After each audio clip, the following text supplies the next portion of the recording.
Perhaps the most important thing I'm going to go over this entire semester is how to properly tie your wire on the back of your art. This is how I was taught when I worked in a gallery that had a frame shop in the back. You want your wire to be long enough to loosely stretch across the back of the frame, with about 3 extra inches of play on either side. Then you fold one side, and you imagine that the wire is not a wire, but is instead an adorable bunny. And the adorable bunny comes out of its little hole and sees the scary framer. Then it runs behind the tree and back into its hole. So you can see that we're looping the wire behind the part that stretches to the other side and then back through the D-ring so that we have kind of a double knot. Then we'll take the extra wire and wrap it around to make sure that it doesn't come undone. Are you going to leave a frayed and pokey edge on your wire, as seen here? No, because you are not a sociopath. You are going to cut it off cleanly so that nobody pokes themselves. Yes, I was in fact trained with this bunny is scared of the framer story. I trust this valuable knowledge to you in the hopes that you will pass it on to future generations of artists.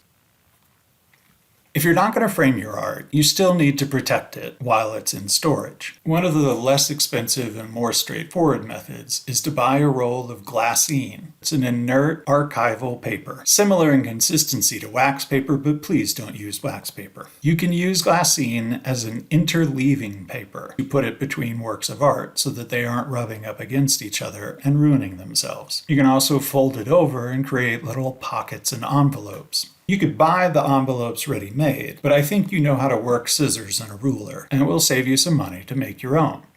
If you have a lot of works on paper that you're hoping to sell, it might be worth investing in some archival storage plastic bags. They come in a variety of sizes. You can see the large 16 by 20 in the background. Here you can see an 8 by 10 bag where I've cut a piece of acid-free foam core. You could use matte board or even thick watercolor paper to act as a backing for the artwork. You can attach the artwork to the foam core, just like you were framing it. There's an adhesive strip on the back that will allow you to seal the bag. This is a great way to not only preserve your art, but also present it if you're ever exhibiting it at an art fair or somewhere else where the audience can easily flip through your works on paper without damaging them. If you're selling works on paper online, this is also a good first step for packing them for shipment.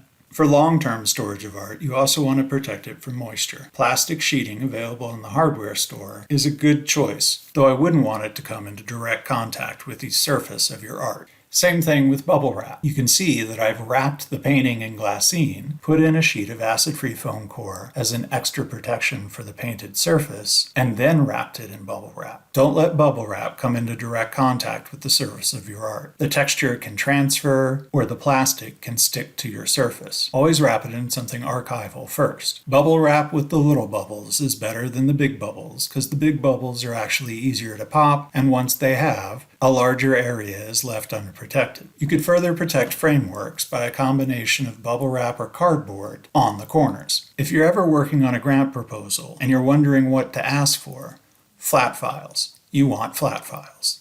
In the stages of your career before somebody buys you flat files, you can use archival portfolios to keep the work safe. Do make sure you get the plastic archival ones instead of the acidic paper ones, or the overpriced black leatherette ones. If you don't move a lot, it's probably worth it for you to go ahead and build yourself a storage rack. Scavenging 2x4s and thin sheets of plywood will often work great. If you've got your work wrapped in bubble wrap, you don't need to worry about individual dividers between the paintings. And even if you don't, you might be able to get away with sheets of acid-free foam core.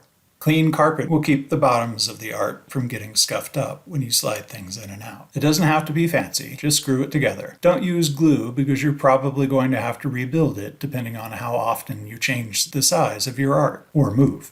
You will never have enough storage, so don't feel bad if you don't have all of this equipment right away. But do make sure that you're protecting the art as much as you can. A plastic portfolio filled with your art, hidden under the bed in your old room at your parents' house, is a perfectly acceptable storage solution, as long as that portfolio is archival.